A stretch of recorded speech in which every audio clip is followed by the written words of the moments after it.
Thank you for joining us. In this year, we start to tackle Sefer Yonah, the Book of Jonah. The first couple minutes are just an interesting conversation. You can pick up after about 3 or 4 minutes in for the full shir, but we try to discuss some of the context of Sefer Yonah that's outside of the book itself. A little bit of information about what Nin'veh and Ashur are all about.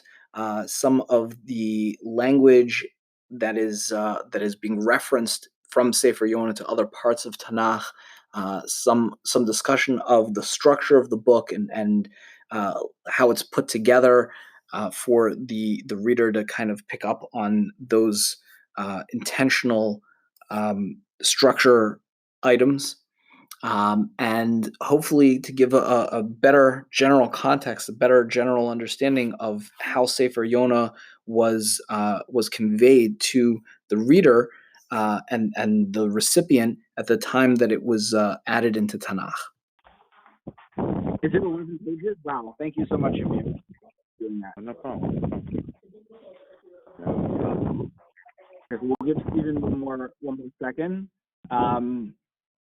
So first of all the learning this evening should be in Zechus for Shlimer for those affected by the COVID outbreak, and all of Klal Yisrael who need the refuah, we should send a refuah, a complete refuah of the Kara.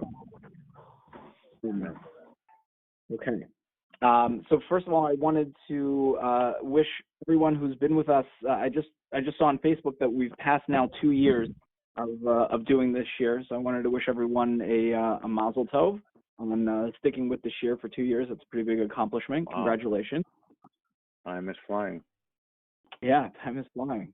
So last week we began to go through Sefer Yonah, and we did kind of a quick pass through, and I think there's value in that, because even though we read Sefer Yonah every year, Mincha and Yom Kippur, it's hard to give it the time and attention that it's really due. You're fasting, and there's a lot of other things on your mind, and you may be not having a chance to delve into the Sefer the way you would want to if you have a little bit more time on your hands. So we took a look at it with, I'm not going to say completely fresh eyes, but pretty fresh eyes, and I think we found a few things that were a little bit surprising in terms of the context that's there that maybe people haven't noticed in the past. And if you don't mind, if you have any background noise, just put yourself on mute. I would appreciate it. What I'd like to do next is kind of add some context to Sefer Yonah, because we read it fresh in terms of not talking about who Yonah is, where he comes from, or any of the other contextual information, but we know that when this book was, at least when it was added to the canon, we can talk about when this book was written. The Rishonim talk about most of the Nevi'im wrote their Svarim at the end of their lives, but when did it become part of Tanakh? When did the Anshe, it's either the times of the Anshe Knesset Hagdolah who set up the Treyasar, even if it was part of Tanakh, so to speak, before that, that people that are reading the book, people that are receiving the book, have a lot of information that they bring to it. They're not just reading the book like we are in a modern age, where we're not thinking about necessarily the other parts of Tanakh and how it fits in. The things that are being talked about, the city of Nin'veh, all these things kind of resonate with people. They know other parts of Tanakh, and they pull them together in their reading. And it's important for us to kind of try to put ourselves into those shoes and realize that there's more for the reader to be aware of in the book than just the basic information. So we're going to try to kind of give it some context now. So if you have, and I'm hoping everyone has a handout, if you don't, you can go to svaria.org and just put my name in the search, and you should be able to find my sheets, and then the sheet here is just called Yonah. So the first thing I wanted to do is talk about the historical context. Even before that, we'll talk just for a second about Treyasar. So why is Yonah not its own book? Why do we have the Book of Rus is 4 prakim. There are other books in Tanakh that are short and small and on their own. Why is Yonah not its own separate book? So that was a decision by the Anshe Knesset Hagadola to compile a lot of these smaller Nevi'im. You have Ovadia, which is 1 parak. You have Nahum, you have Yoel, and you have Yonah. So these Nevi'im were so small and short, there was a concern that if they remained as a separate book, they might get lost, or it might fall into disuse. So they were compiled all together into what's called the Treasar, the 12 prophets. Yonah comes historically. His time period is before the Assyrian nation has destroyed basically the northern kingdom of the Jewish people. So let's explore that a little bit first, so we understand who is Assyria, what they have to do with Nin'veh, etc. So I'll just go through the outline at the beginning in note number 1, and then we'll go through the sources in depth. So we're going to talk about the historical context of Yonah. As I mentioned, what is the town of Nin'veh? What is Assyria, and in their relationship to Klal Yisrael? Does Yonah have are there any other times where we find Yonah in Tanakh? We're going to talk a little bit about the language and structure of the book, how it's set up, and how the way it's set up is supposed to impact the person reading it. We're going to take a look at other parts of Tanakh that Yonah either references or that has an influence on our reading of Yonah. We're going to talk a little bit about the symbolism and the lessons of the book. What are we supposed to take away from this? We read it on Yom Kippur. We assume there's a lot of themes that are related to Teshuvah. Is that the only thing the book is about? Is there more there? Is that the theme of the book? We're going to see how the Medrash looks at Sefer Yonah, and it might be startling that the Medrash looks at it in I think a different way than you and I would expect it to. And then I'd like to talk through some of the most salient questions when we read this book, the questions that we need to have answers to, and hopefully we can try to come to some conclusion. Okay, so without further ado, unless there are questions, please feel free to stop me anytime if there are questions. So let's talk about the historical context. So even before we get into sources 3 and below, what does anybody know about Nin'veh? It's interesting, just from a broad strokes perspective. Usually a Navi gets sent to a people, right? The Navi gets sent either to a king or to a people. You have Moshe goes to Paro Melech Mitzrayim. That's a pretty standard approach of go and prophesize to the king of nation X, right? That's not what's happening over here. We have a very concrete focus on Nin'veh. There are no other named characters in this book other than Yonah and the town. We don't get the name of the king of Nin'veh. We don't even know that Nin'veh is, and I'm going to kind of spoil it for you, Nin'veh is the capital of a whole people, a whole Assyria. The capital is Nin'veh. So Yonah's not told go speak to the king of Assyria the way you would expect. He's told to go prophesize to the city of Nin'veh proper. Nin'veh itself, the name, is very interesting. In cuneiform, the symbol for Nin'veh is a home with a fish in it, and that's really what the word Nin'veh means. You can break it up. Neve Nun means the home of the fish. A nun in Aramaic is a fish.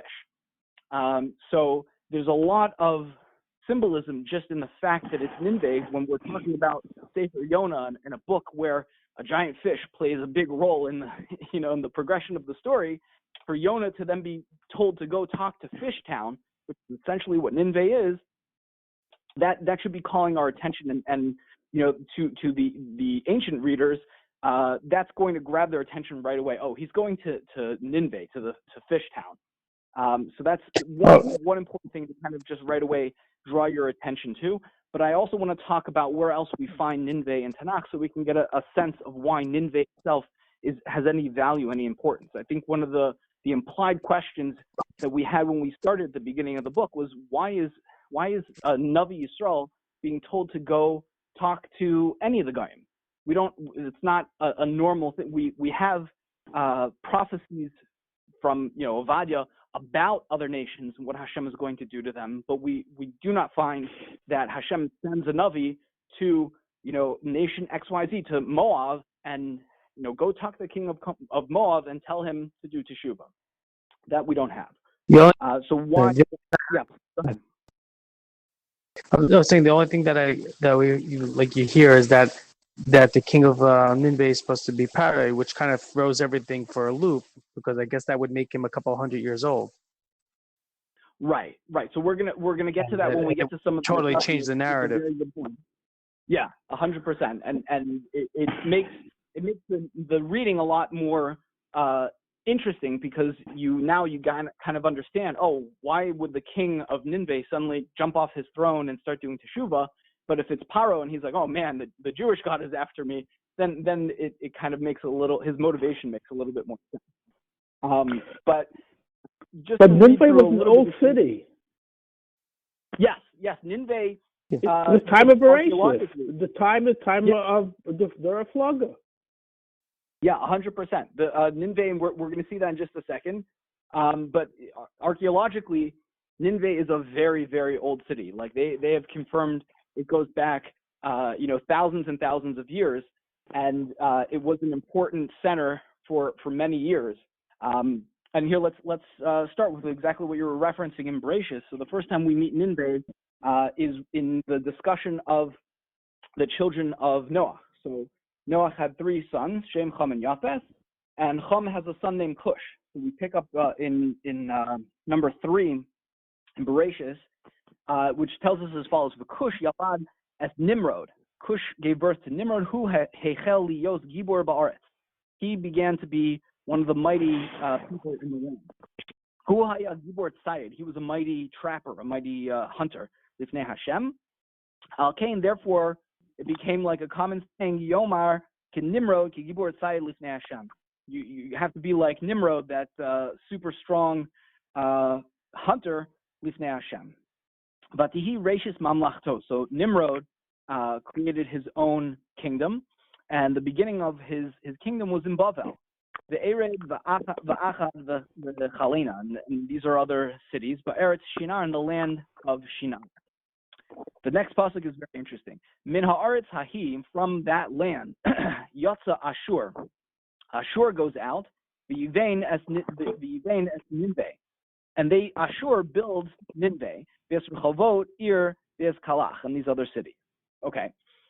Who is Ashur? We had never met Ashur before, and we find out a few psukim later in the same parak in Bereshit, that's number 4, that Ashur is not from the Bnei Cush, he's actually from the Bnei Shem.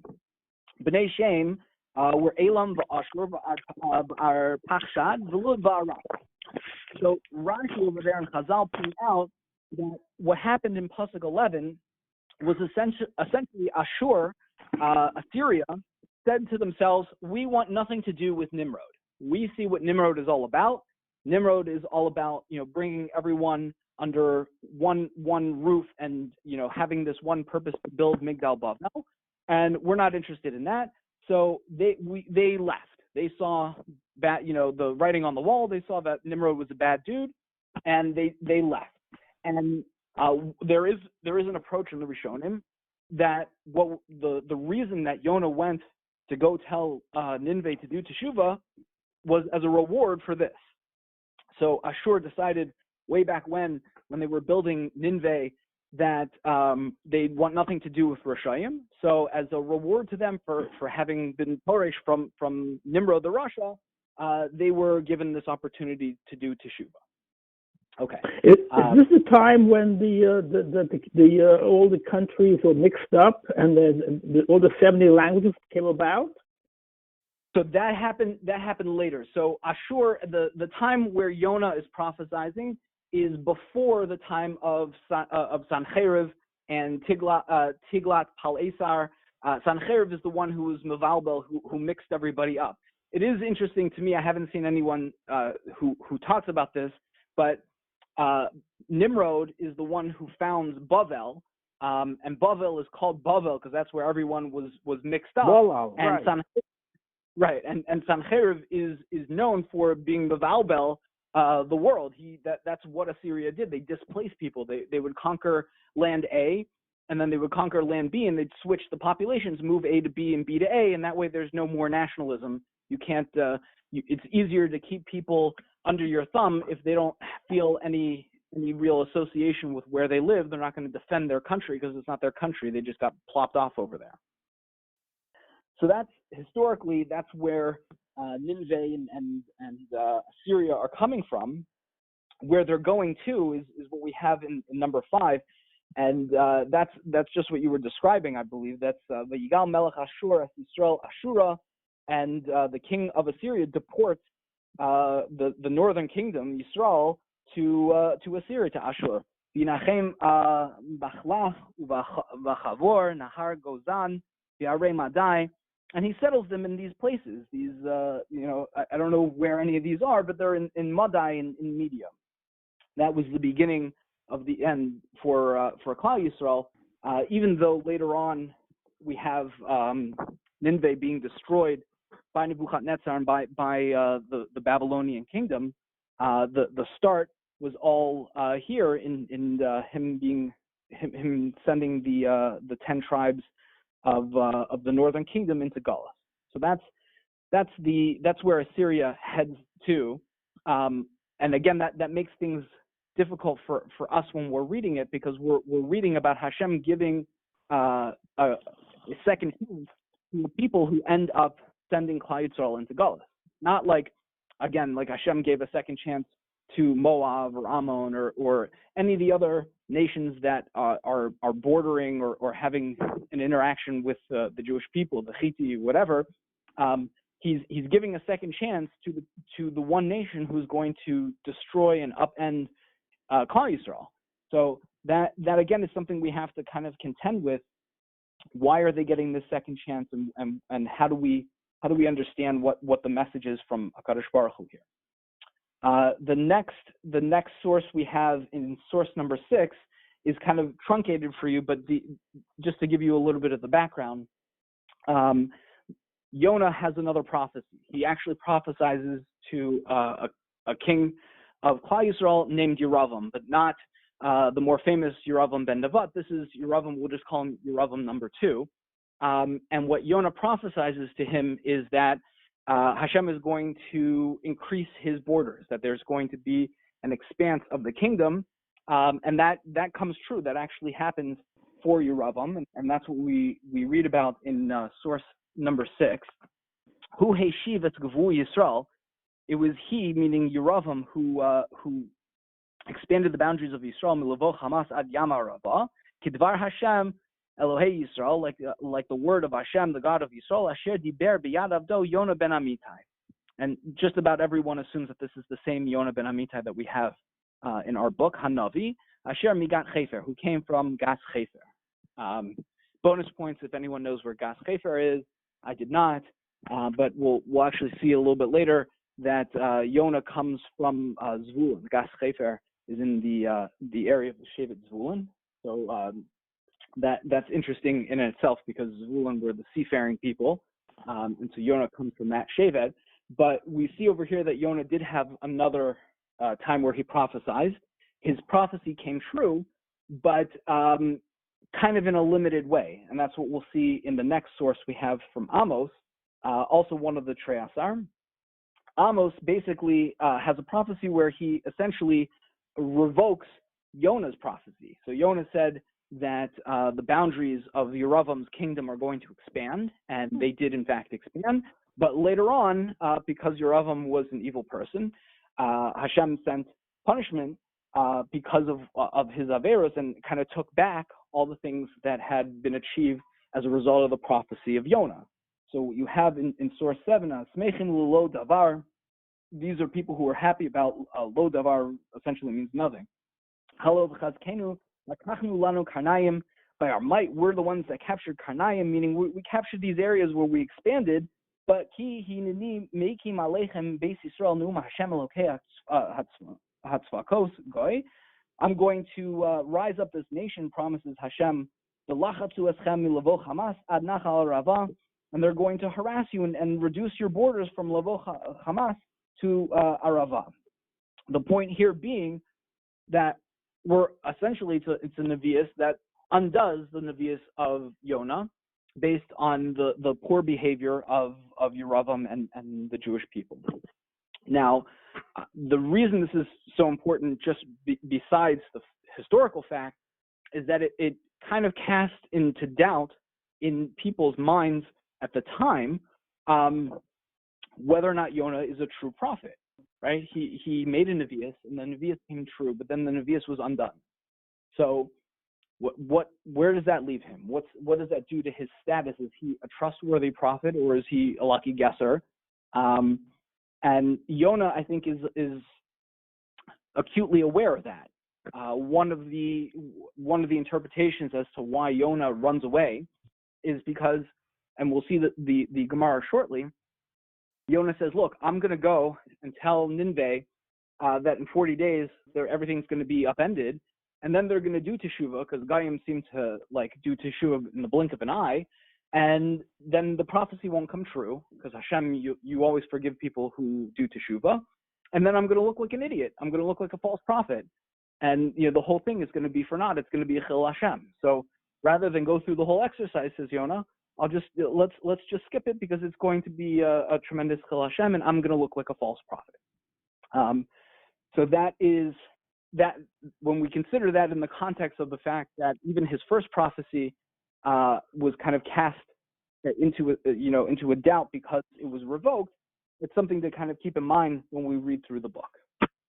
The last point I just wanted to include over here is to give you an understanding of where Yonah got his prophecy from in the first place. And this is a pretty famous Gemara in Sukkah. It's actually in the Yerushalmi in Sukkah, which says as follows, and this is always interesting. The Gemara is quoting from a Rabbi Yonah, Amar of Yonah. Rav Yonah says as follows: Yonah ben Amitai, he ole regalim. Yonah ben Amitai went to be ole regel. This was before he was a prophet. He went with everyone else to the Beis HaMikdash. The nichnas l'simchas Beis HaShoeva, and he goes into this the tremendous celebration that they have on Sukkot in the Simchas Beis HaShoeva there at the Beis HaMikdash. The Shars alav Ruach HaKodesh, and prophecy descended upon him. Right? L'lamdecha she'ein Ruach HaKodesh shora ela al leiv sameach. This teaches you that you can only receive Ruach HaKodesh. You can only become a prophet if you're in a state of simcha. That's the only time when the person can receive prophecy.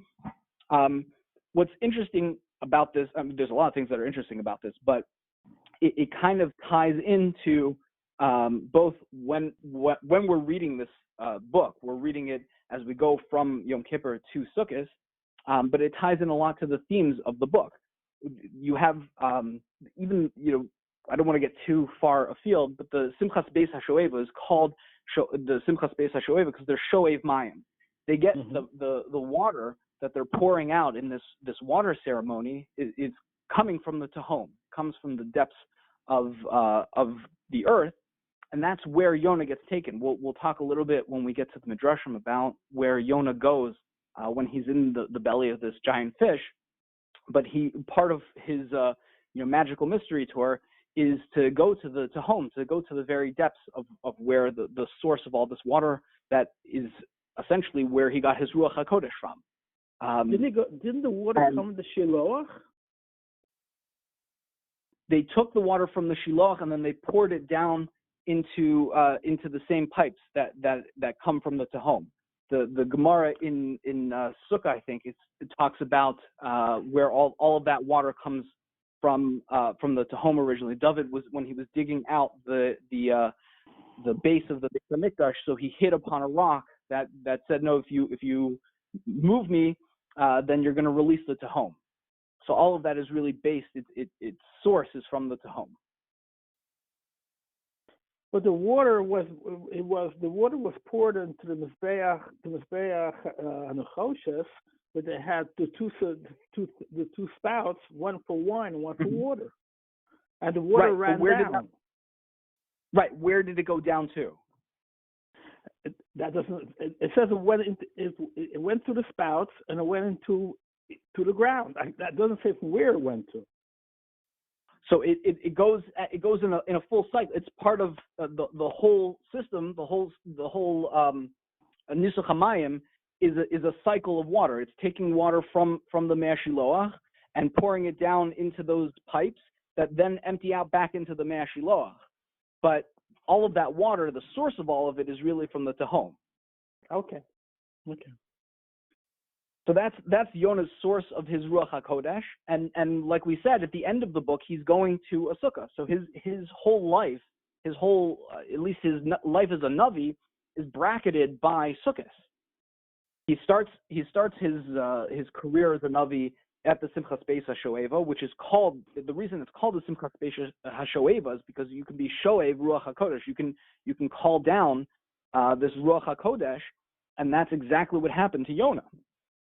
That's so just some interesting. What's that? Right. That's on top of the Gihon spring, right? Yeah. That you were talking about? Yeah. Okay. So that's some background information to keep in mind when we're reading the book, just so we know what Nin'veh is about, what Ashur is about. Again, you have to kind of put yourself in the mind of the reader. If this book wouldn't be put into Tanakh, it's possible that no Jew would ever know this story even happened, right? Yonah doesn't come back and tell the Jewish people, oh, I told Nin'veh to do teshuvah, and they did teshuvah, and you guys should also do teshuvah. There's no part of this story that connects back to Klal Yisrael whatsoever. So it's important to kind of understand then the historical and the geographical context of what Yonah is saying, and how the reader later on, who now knows that Ashur was destroyed, how they're going to understand what they're being presented with. The next thing I want to talk about, well, it looks like not to go too long on time, but the next thing I want to talk about is the structure and some of the language in the book. So we've talked many times before about the term leet word or mila mancha, that there are certain words that are repeated over and over again in a book or in a chapter that tell you they call your attention to the theme of the chapter or the theme of the book. We talked about this with the Navi, the false Navi, and the Navi who prophesies to Yeravam when he was about to offer up his korban, and we saw the word shav and yashuv was there throughout the chapter. If you look, and we'll try to pick up on it the next time we read through Yonah a second time, there are a lot of these terms that you can point out. I just gave you one example. 2 psukim at the very beginning of Yonah use the word to go down over and over and over again. And you'll actually see there's a contrast between things always going up and then going down, or going down and then going up. So we have over here, Vayakam Yonah Levroch Tarshisha, he goes to Tarshish, Milivnei Hashem Vayered Yafo, he goes down to Yafo. And then Vayiten Schar, he pays for the boat Vayered Ba, and he goes down into the boat. And then when the storm is coming and everyone is flipping out, Yonah Yorad El Yarkasei Hasuna, he goes down again into the bowels of the boat, Vayishka Vayiradem. And he falls into a deep sleep, but he goes down into sleep. These terms are there to call our attention to some of the themes of the book, of going up and going down. Another word that's found almost more frequently than you would expect that things are described this way is that everything is big. Nin'veh is Ir HaGadolah. The fish is a Dag Gadol or Daga Gadolah. You have everything described in disproportionate terms. Everything is big. Everything is oversized. So important terms to kind of keep in mind as we read through it. And then when we look at the book, the way the book is actually broken up, the chapters are broken up in a very intentional way. So you have chapters 1 and 3. That's where Yonah is supposed to go do his mission. So the first time it was an aborted mission. The second time he actually follows through with his mission. But there's no real interaction from Yonah towards HaKadosh Baruch Hu. It's all Yonah's commanded to do X, and he goes and does it. And what we tried to point out also when we were reading through is you see how much Yonah actually talks. In chapters 1 and 3, especially in chapter 3, the only thing Yonah says in chapter 3 is in 40 more days, Nin'veh is going to be turned over. He doesn't say anything before that. He doesn't say anything after that. The same thing is true in chapter 1. He doesn't say anything until he's prodded to say something. Chapters 2 and 4 are the exact opposite. You have Yonah, it's the only time that it talks about Yonah being mitpalel, that he's davening. He's communicating towards God. That doesn't exist at all in chapters 1 and 3. There's a balance that's kind of being struck over there with how the book is set up. And that carries through actually into even things like the word count. So in chapter 4, Yonah has his debate with HaKadosh Baruch Hu, and everything is perfectly balanced. And I cite over there for you the source where I found this, because I found this to be very interesting. Yonah's speech in chapter 4, Sukkim Beis and Gimel, is 39 words. So just try to kind of map this out in your head. So that's Yonah's speech, 39 words. Then the next two statements in Sukkim Daled and Ches, Yonah says 3 words, and HaKadosh Baruch Hu says 3 words. Then the next two responses between HaKadosh Baruch Hu and Yonah, each one of them gets 5 words. Hashem has 5 words, Yonah has 5 words. And then the book closes with, again, 39 words, this time coming from HaKadosh Baruch Hu. So the last 2 psukim in the book have 39 words, and that parallels back to the 39 words that Yonah had at kind of the beginning of the parak.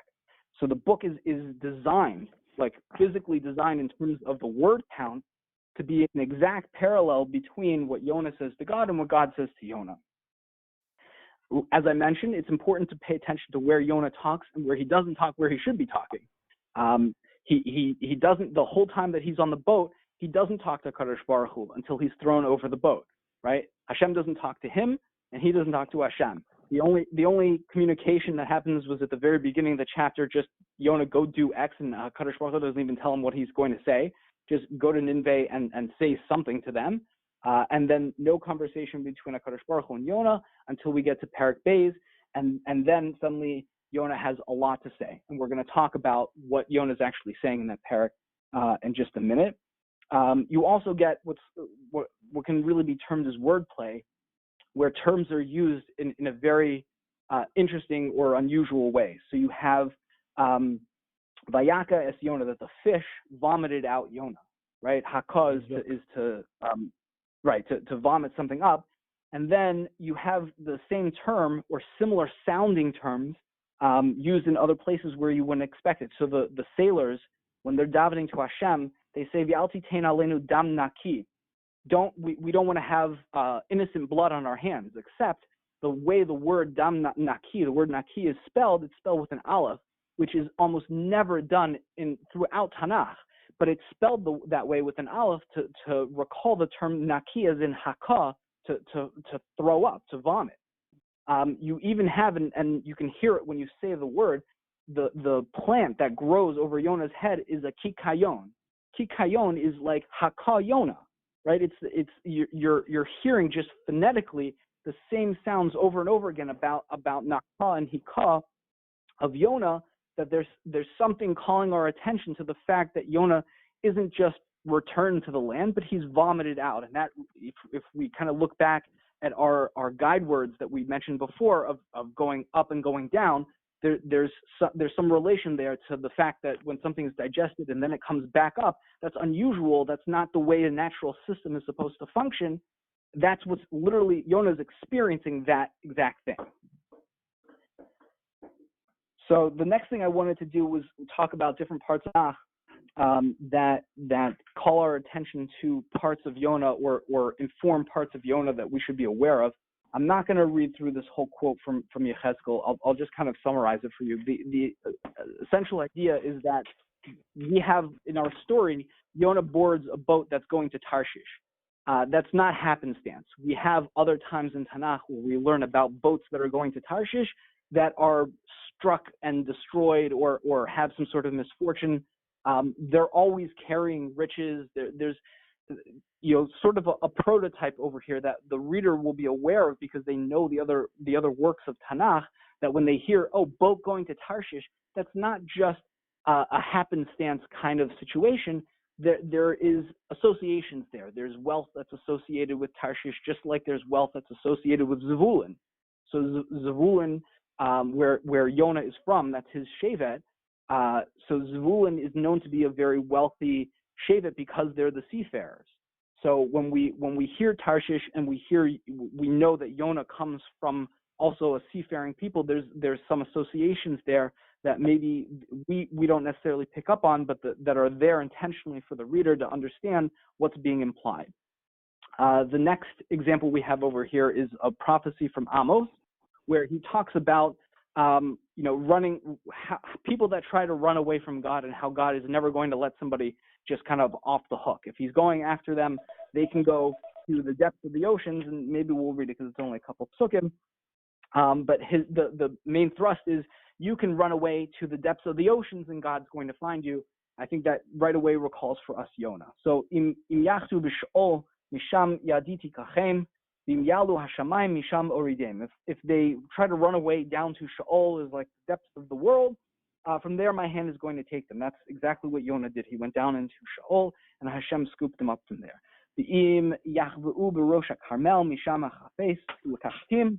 Even if they go up to the top of Mount Carmel, Hashem is going to seek them out and take them from there. And then if they try to hide away from me, away from my eyes at the bottom of the ocean, from there I'm going to command the serpent, the snake, to go and give them a bite. And if they're captive, they're taken away as captives by their enemies, I'm going to command the sword to kill them. I'm going to place my eyes on them for bad and not for good. And this being carried away by the enemies is exactly what happened to Klal Yisrael when Ashur came and deported them. So these are all interesting and important associations. There are more. Maybe we'll go through one or two more. I don't want to get too late over here. One of the obvious associations that jumps out at you when you read the Sefer Yonah is connections to the story of Noah. And that's what you have in note 14. If you just think about the symbolism that exists in both of those books, both of them are talking, there's a focal point on a Yonah, right? In the story of Noah, we send out the Yonah, and here we have our protagonist is Yonah. There's a focus on a boat and what happens on a boat, and being on a boat because of sin. Hashem changes his mind. V'yinachem Hashem, right after Noah leaves the teva and offers up korbanos, so Hashem has decided to change his mind about how he's going to relate to mankind. And over here, when people do teshuvah, again Hashem changes his mind and decides not to do the wicked that he was going to do, says the pasuk. There's a focus on animals, saving the animals. So we have the end of Sefer Yonah. Hashem says it very explicitly. I don't want to destroy this giant city, and plus there's a lot of animals, and we have to take that into consideration. The same thing is true, obviously, in the story of Noah. Even particulars like the fact that it's 40 days, or the fact that the sin of the generation of Noah is the same as the sin in Nin'veh, it's Hamas. The pasuk goes out of its way to tell us what sin in particular they're being punished for. Those sins are the same, and the fact that it's water that is a main focal point in both of the stories, again tries to call our attention to the similarities that are over there. There are other comparisons that are worth exploring. I don't want to get too in depth in any of these, but just kind of starters for you to think about a little bit more. One of them is a comparison that I found to be interesting between Yonah and Bilam. So with Bilam, you have a prophet that's almost the reverse of Yonah in the beginning of the story. Yonah doesn't want to go. Hashem tells him go, and Yonah does the exact opposite. Bilam is told don't go, and he wants to do the exact opposite. He's hell-bent on going to do things in the opposite of what HaKadosh Baruch Hu wants. Both prophets, both are prophets. Both prophets have miracle encounters with an animal, and then they go and prophesy to a people that is not their own. Bilam goes and prophesies to Klal Yisrael, Yonah to Ashur and to Nin'veh. Both of them talk about their own deaths. So Yonah is obsessed with his own death. Bilam talks about Tamosi Mosi Sharim, that I want to die the death of the Sharim. There's some other interesting comparisons and something just kind of food for thought. Why that would be? Why would the Navi writing Sefer Yonah be calling our attention to parallels to Bilam? You find comparisons in language to the story of Cain. You have Cain talking about HaKadosh Baruch Hu tries to kind of console Cain after his korban is not accepted, and the language over there is im tetiv se'es. If you will do good, you'll be raised up. And we have that same lashon by Yonah at the end when he's there with the kikayon.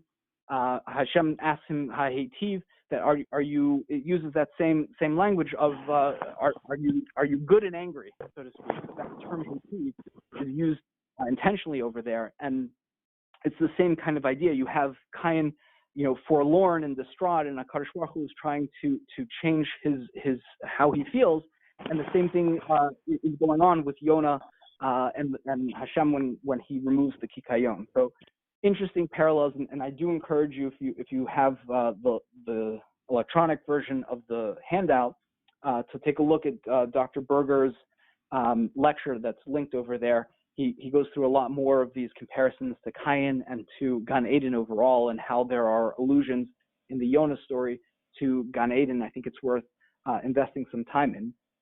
But these are all, and we'll try to continue next time some of the other parallels that we find throughout Tanakh. But the purpose of all this is to show you how the Navi, when he's writing this Sefer, is expecting people to know Tanakh, and is using references to other parts of Tanakh to get a message across, or to get people to think about other things beyond just the surface meaning of the word. So we can all read the story. We've read it since we were in kindergarten, and know that he gets saved by a whale, and then everyone does teshuvah and happily ever after. But there's a lot that is lurking under the surface that is important for us as sophisticated readers to call our attention to and to try to grapple with. And I think having all of that knowledge in store, when we get to the questions at the end, and when we try to understand what the message is of the book, it'll be easier and tougher at the same time, because we'll have more to kind of struggle with, but it'll be easier for us to come to a mature understanding of the book. And Mir Hashem will continue with that next week. Any questions?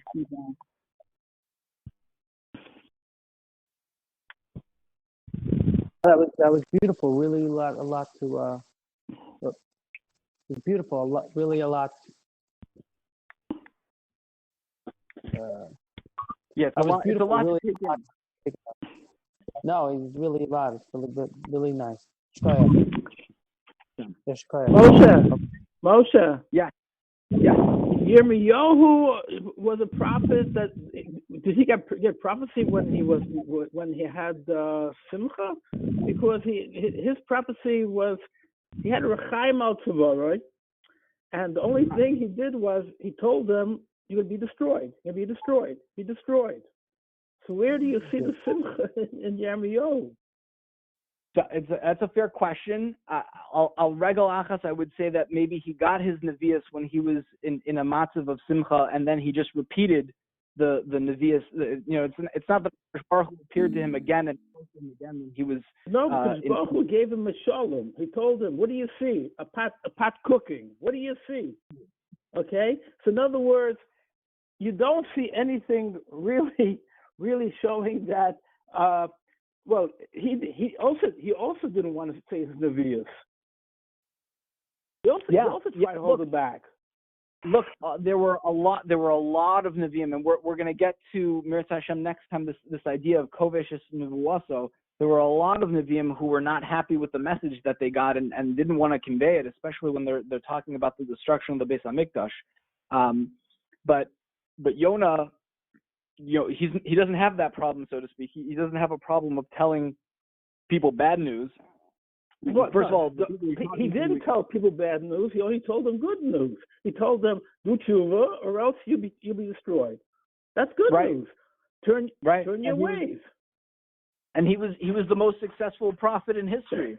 The only guy that got everyone just right away starts listening. It's amazing. Okay, shkayach. Okay, Yashir Koach, everyone.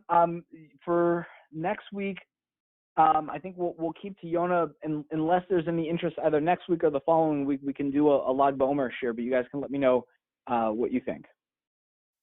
Okay. Sounds good. Okay. Thank you. All right. Have a good night, everyone. Be well. Okay. Bye-bye. Bye.